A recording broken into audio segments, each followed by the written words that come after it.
So I am here with Richard Robinson, my EMS coordinator for the office I work with. And if you could just tell us how many years have you had in this position? In this position as EMS system coordinator, I think it was 2002 is when I started.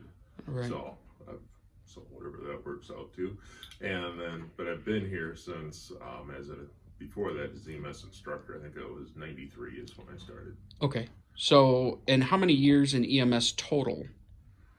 79, so I'm up to 40, what, 41. Yeah, 41 years. Okay. Yep. Wow. Um, and in that time, how long have you been in a leadership position, whether here or with your volunteer department or wherever? How many years have you been in a quote unquote leadership position? Probably around 35 or better. I mean, with the Okay. ambulance service I worked, which was a volunteer, I was the coordinator there. That probably started about 5 years after I started. So 5 years after you started in EMS, in EMS, right? Mm-hmm. Okay, so that was kind of Mid-80s. a quick jump, Right. somewhat. Some kind of move faster. In your own words, define what a manager is.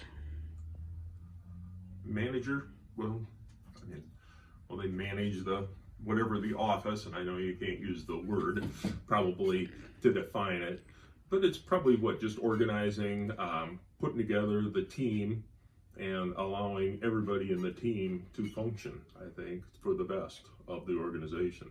Okay. So would you agree it's just kind of like overseeing the daily requirement or the daily things that have to be done, not necessarily getting in and doing them, but just making sure that those daily things are done, or I guess in our office it's not so much daily, but that the goals of the office are being accomplished. Right, I think so. Seeing that they're being accomplished, I think overseeing is probably a pretty good term. To a certain extent, if you're going to be a manager, I think you also have to give people the ability to do their job. Okay. The old term, micromanaging, where you have to oversee or be involved with everything, may actually cause some problems and not allow the organization to grow. Okay, so that kind of leads me into my next one. Next one is, in your own words, define what a leader is. I think they're probably pretty similar, those two terms, the manager and leader. So I think a lot of them are relevant. So But like I said, I think that it needs to be not only lead or manage, however you use the term, of where you're going, but you also have to give other people the tools and the ability to do the job and go on. One person can't run probably any organization. Okay.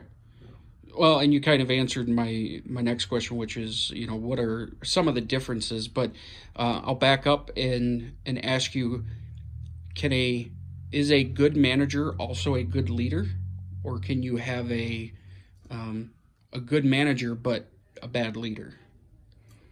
I think so. Right. You could manage, but you're not really leading the group. That sort of thing. So again, like I say, I think most people probably use those terms interchangeably. So it depends on how you define it, pretty much. But yeah. And how do you, I guess, because you are somewhat of a manager. Obviously, Tom oversees the office, but you oversee the educational aspect. But people also look at you as a leader. What suggestions, or how can somebody move from being a manager to being a leader? Like what I guess traits make somebody move from being a manager to a leader? I think a lot of it is organizing and teamwork approach, where you kind of work together. One of the things when I first started out, probably moving up a little bit, one of the harder things to do is give people the authority to do things. I came from a very small town. When I started out as the coordinator for that service, I went on virtually every call. And at first it was hard to trust other people when I wasn't there. But obviously, you have to. And it turned out that a few years later, when I took this job, I wasn't around near as much, and we depended on those. you know. So I think sometimes that you have to give people the authority to do things. Sometimes you have to allow people to do things that maybe I question whether it's the best way of doing it. But sometimes it turns out, yeah, it really is better. Yeah. You know. There's multiple ways to skin a cat, so to speak. Right. Yeah, sometimes we all get set in our ways, I think. And just because I'm set in my ways and think it's the best doesn't necessarily mean it is.